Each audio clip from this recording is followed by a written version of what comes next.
Lord Chaitanya and Lord Chaitanya, Nityananda and Advaita are his extensions, and Gadadhar and Srivas are his external and internal potencies respectively. तो basically हमने अभी जो chapter पढ़ रहे थे 16 chapter, तो उसमें स्टार्टिंग में आता है कि कैसे चैतन्य महाप्रभु अलग अलग एग्जाम्पल्स देते हैं कि चाहे कोई कितना ही अधम क्यों ना हो, अगर उसको डिवोटीज की मर्जी मिलती है तो वो कृष्णा कॉन्शियसनेस को इजीली एक्सेप्ट कर सकता है, तो बैक टू गॉड जा सकता है।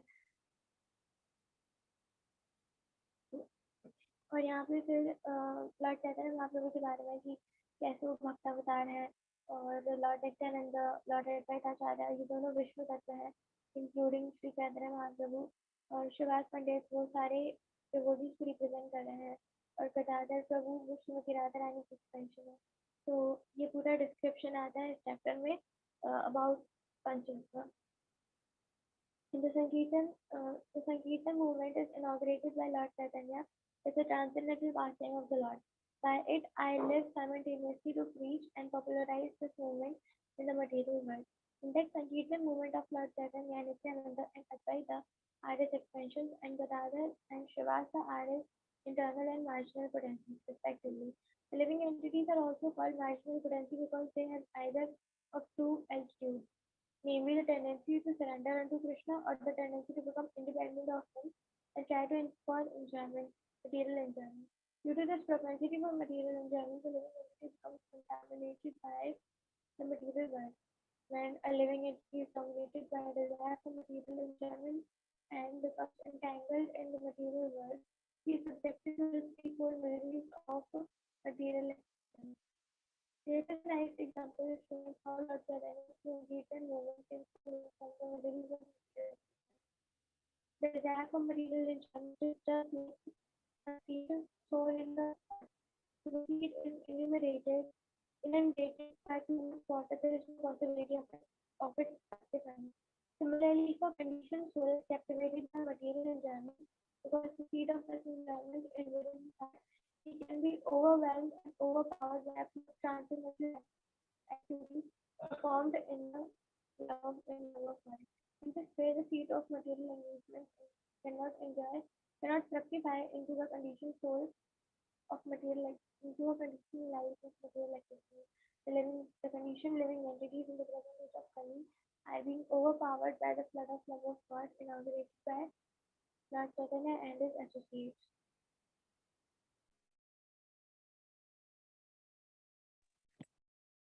In this connection, there is a verse written by His Holiness Prabodhananda Saraswati in the book Sri Chaitanya Charitamrita. This verse states that materialistic persons are very enthusiastic to maintain their family members, wife and children, and they and that they there are also many mistake speculators who are engaged in speculating about liberation from the miseries of material life and who therefore undergo various austerities and penances. But those who have discovered the greatest transcendental flavor in the movement of Lord Chaitanya Mahaprabhu no longer have a taste for such activities. Those who are under the impression that there is material contamination in form of the Supreme Personality of Godhead and in his devotional service are called Mayavadis. According to their imperfect speculation, the impersonal Brahman is the only existence in the cosmic manifestation. As soon as the Supreme Personality of Godhead is introduced, they consider that his personality arises from Maya or the external material energy. Such persons consider all incarnations of the Supreme Lord to be contaminated by this.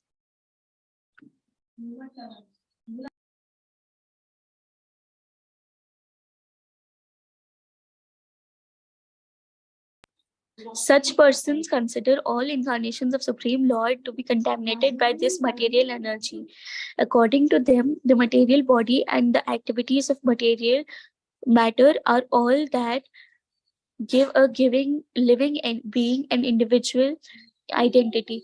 According to them, liberation means the end of an individual identity for the pure living being. In other words, the Mayavadis maintain that when a living entity is liberated, he becomes one with the Supreme, impersonal Brahman. According to such Mayavad, philosophy, the personality of Godhead, his abode, his devotional service, and his emotional devotees are all under the spell of Maya and are consequently subjected to the material condition. Those who forget the transcendental nature of the Supreme Lord, his abode, his his abode, his devotional service, and his devotees consider all these to be but manifestations of material activity. One who thinks that there is a possibility of arguing about transcendence is called an agno- agnostic, and one who one who thinks that there is a possibility of criticizing transcendence is called an atheist. Lord Chaitanya wanted to accept all kinds of agnostic, atheists, skeptics, and unfaithfuls and swallow them in the flood of love of God. Therefore, he accepted and renounced order of life to attract all these forces.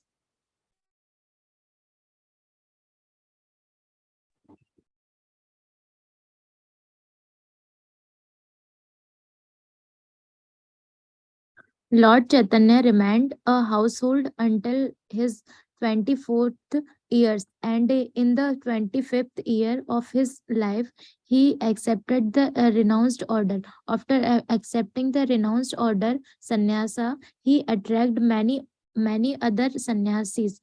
When he had been spreading the uh, Sankirtana movement as a family man, many Mayavadi sannyasis did not take his movement very seriously. But after the Lord accepted the sannyasa order of life, he delivered not only Mayavadi sannyasis but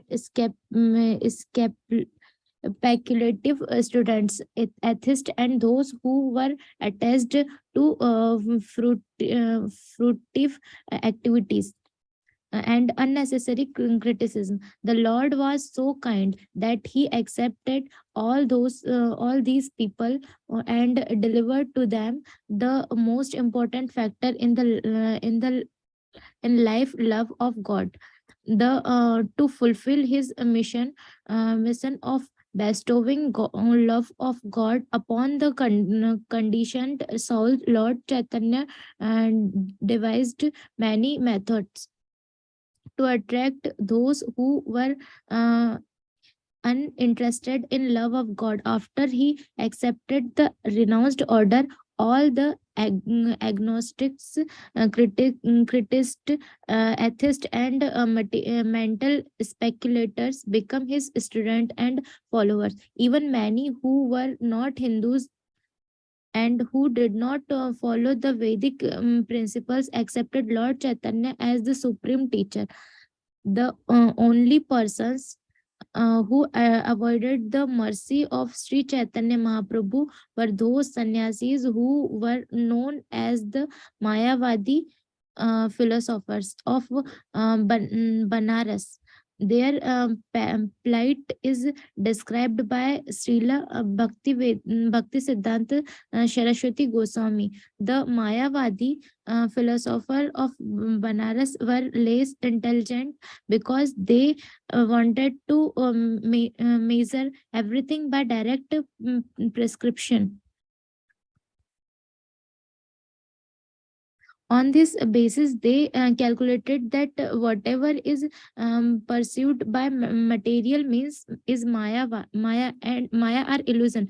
Since Maya is full of very variegatedness, and the absolute truth is transcendental to Maya, they calculated that there is no varingness in the absolute truth.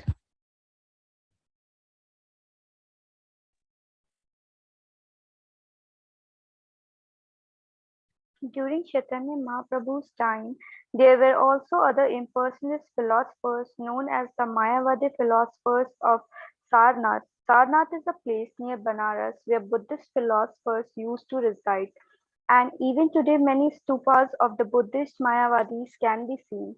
The Mayavadi philosophers of Sarnath are different from the impersonalists who believe in impersonal manifestation of Brahma. According to the Sarnath philosophers, there is no spiritual existence at all. The fact is that both the Mayavadi philosophers of Banaras and the philosophers of Sarnath are entrapped by material nature. None of them actually know the nature of the absolute transcendence. Although superficially accepting the Vedic principles and considering themselves transcendentalists, the philosophers of Banaras do not accept spiritual vagueness because they have no information about devotional service. They are called non-devotees, or those who are against the devotional service of Lord Krishna.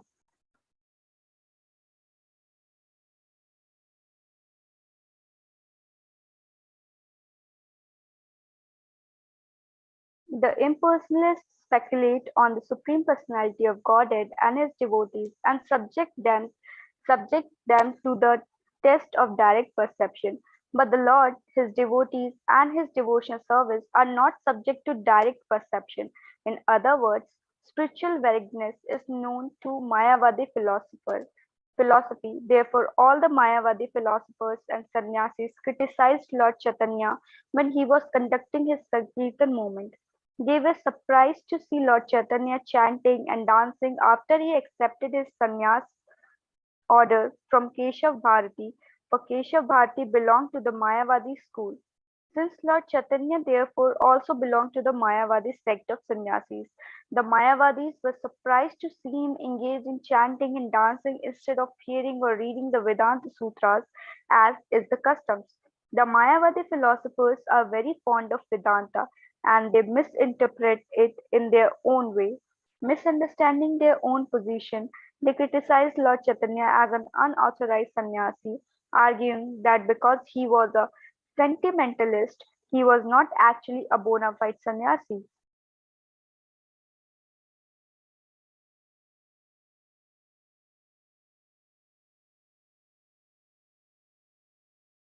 All these criticisms were carried to Lord Chaitanya when he was at Banaras, and he was not at all surprised at them. He even smiled when the news was carried to him. He did not associate with the Mayavadi sannyasis, but remained alone and executed his own mission. After staying for some days in Banaras, he started from Mathura. Hare Krishna.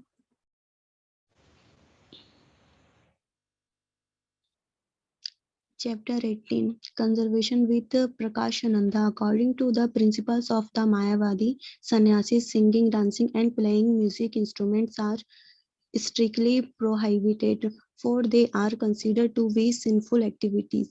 The Mayavadi sannyasis is simply supposed to engage in the study of the Vedanta. Therefore, when the Mayavadi sannyasis in Banaras say that Lord Chaitanya was indulging in singing, dancing, playing music instruments, and always chanting Hare Krishna, Krishna Krishna, Hare Hare, Hare Rama, Rama Rama, Hare Hare, they concluded that he was not educated and that out of sentiments he was misleading his followers. Shankaracharya's injunction was that a sannyasi should always study the Vedanta and that he should be satisfied by simply having one cloth and nothing more, because Lord Chaitanya neither studied the Vedanta formally nor caste from singing and dancing. He was criticized by all the sannyasis are Banaras as well as by their householders followers. When Lord Chaitanya received news of this criticism from his students and disciples, he simply smiled and started for Mathura and Vrindavan. When he returned to Banaras on his way from Mathura or Jagannatha Puri, he stayed at the house of Chandrasekhara, who was considered a Shudra because he was a clerk. In spite of this, Lord Chaitanya Mahaprabhu made his residence at this home. Lord Chaitanya made no distinctions between Brahmanas and Shudras. He accepted anyone who was devoted.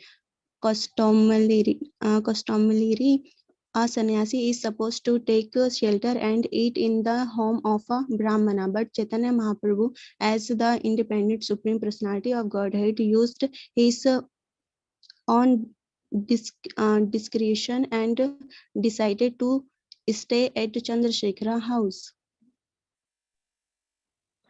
In those days, by misusing their Brahminical heritage, the Brahmanas had created a law of the effect that anyone who was not born in a Brahmin family was to be considered a Shudra.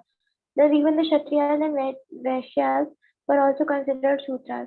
Because the Vaishyas were to be descendants of the Brahmin fathers, Vaidyas, and the Shudra mothers, they were sometimes called Shudras.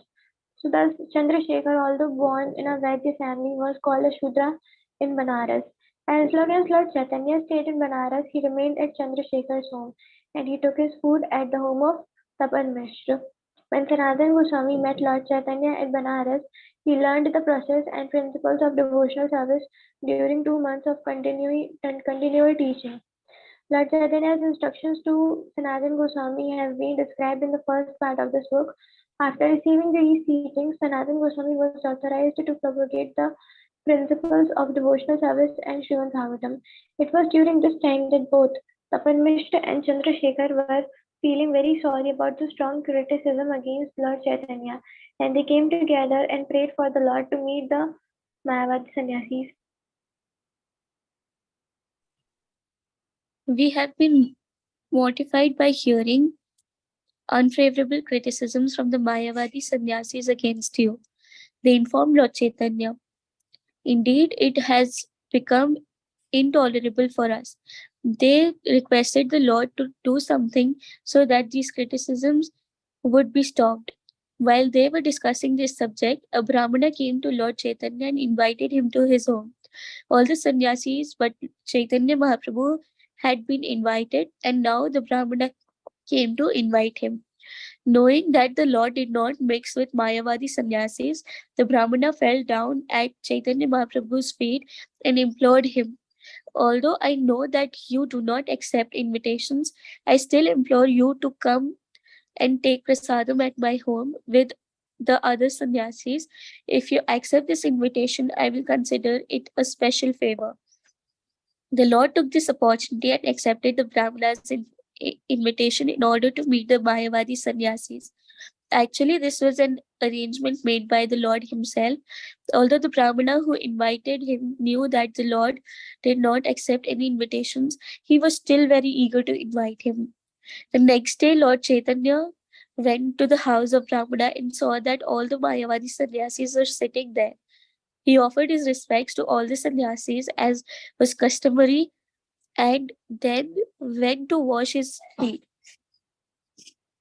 After washing, he sat down at that spot a little distance from the other sannyasis. While he was sitting there, the sannyasi saw a glaring effulgence emanating from his body. Attracted by this glaring effulgence, all the Mayavadi sannyasis stood up and showed him their respects. Among them was a sannyasi named Prakashanand Saraswati. He was the chief among the impersonalist sannyasis, and he addressed Lord Chaitanya with great humility, asking him to come and sit among them.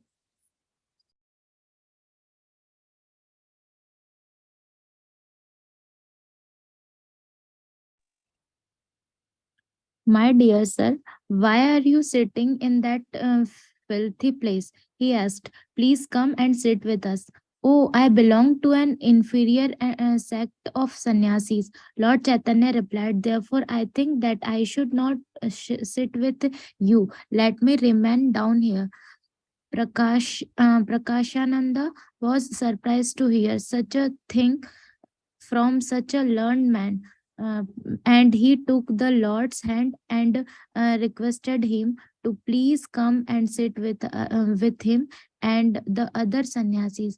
When Lord Chaitanya was finally seated among them, Prakashananda Saraswati said, I think your name is Sri Krishna Chaitanya, and because you have taken sannyasa from Keshava Bharati, who belongs to the Sankaracharya uh, Sampra- Pradya Sampradaya. I understand that you belong to our Mayavadi sect. According to the Sankara sect, there are 10 different names for sannyasis. Out of them, 3 names, Tirtha, Ashrama, and Saraswati, are given to the sannyasis considered to be the most enlightened and cultured. Since Lord Chaitanya was a Vaishnava, he was naturally humble and meek, and he wanted to give the better sitting place to Prakashananda, who belonged to the Saraswati Sampradaya. According to Sankara's principles, a brahmachari of the Bharati school is called Chaitanya. Is called Chaitanya. However, although Sri Krishna Chaitanya Mahaprabhu took sannyasa, he kept his brahmachari name and did not take up the title of Bharti.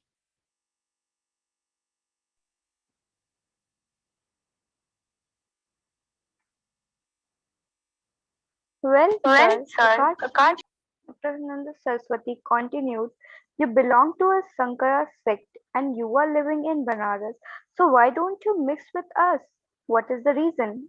Another thing, you are a sannyasi and are supposed to engage simply in the study of Vedanta. But we see that instead you are always engaged in chanting and dancing and playing musical instruments. What is the reason? These are the activities of emotional and sentimental people, but you are a qualified sannyasi. Why not engage in the study of Vedanta? By your effulgence, it appears to us that you are just like the Supreme Narayana, the personality of Godhead, but by your behavior, you appear to be otherwise. So we are inquisitive to know why you act in this way. My dear sir, Lord Chaitanya replied, my spiritual master considered me a great fool. Therefore, he has more or less punished me by saying that because I am such a fool, I have no capacity to study the Vedanta. So he kindly gave me the chanting of Hare Krishna, Krishna Krishna, Hare Hare, Hare Ram, Ram Ram, Hare Hare. My spiritual master told me, just go on chanting this Hare Krishna mantra, it will make you all perfect.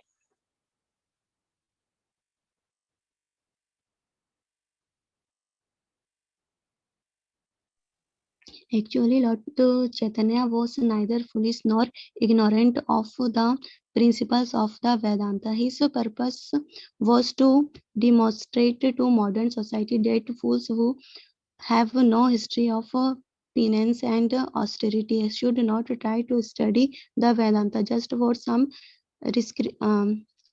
rational person. In his Shikshastra, Lord Chaitanya said that one should be in a humble state of mind, should think himself lower than the gross grace on the street, should be more tolerant than a tree, and should be devoid of all sense of prestige and ready to offer all kinds of respect to others. In such a state of mind, one can chant the Vedanta philosophy or the holy name of God constantly. The Lord also wanted to teach that a serious student of transcendental science should ex- exactly follow the words of his spiritual master. According to the calculations of his spiritual master, Lord Chaitanya appeared to be a fool. Therefore, he said that he should not indulge in the study of the Vedanta, but should continue chanting the Hare Krishna mantra.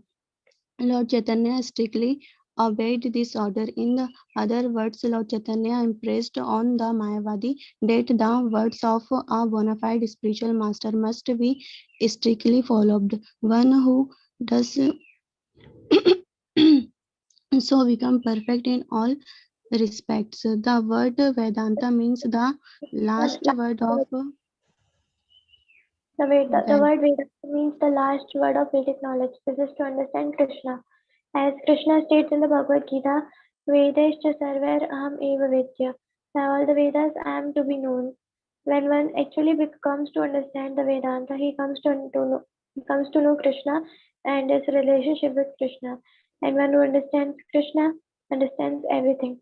Moreover, the knower of Krishna is always engaged in his transcendental loving service, as the Lord states in Bhagavad Gita, Aham sarvasya prabhu matta sarvataram sarvam pravartate iti matta bhajante mam buddha bhava samanvita. And the source of everything emanates from him. One who perfectly knows this fully engages in my transcendental loving service. As living entity is eternally related with Krishna in the relationship of servant and the master. Once that service is wanting, or in other words, when one is not situated in Krishna consciousness, it is to be understood that his study of Vedanta is insufficient. When one does not understand Krishna, does not engage in the transcendental loving service, it is to be understood that he is averse to studying the Vedanta and understanding the Supreme Personality of Godhead. The path of Vedanta study shown by Lord Chaitanya should be followed by all. A person who is puffed up by so-called education has no humility and therefore does not seek the protection of a bona fide spiritual master. He thinks that he does not require a spiritual master and that he can achieve the highest perfection by his own efforts. Such persons are not eligible for studying the Vedanta Sutra. Those who are under the spell of material energy do not follow the instructions of a disciplic succession, but try to manufacture something on their own. In this way, they step outside the sphere of Vedanta study. A bona fide spiritual master must always condemn such independent mental speculators. If the bona fide spiritual master directly points out the foolishness of a disciple, it should not be taken wrongly. Okay, so it's 6:30. We'll continue from this para tomorrow.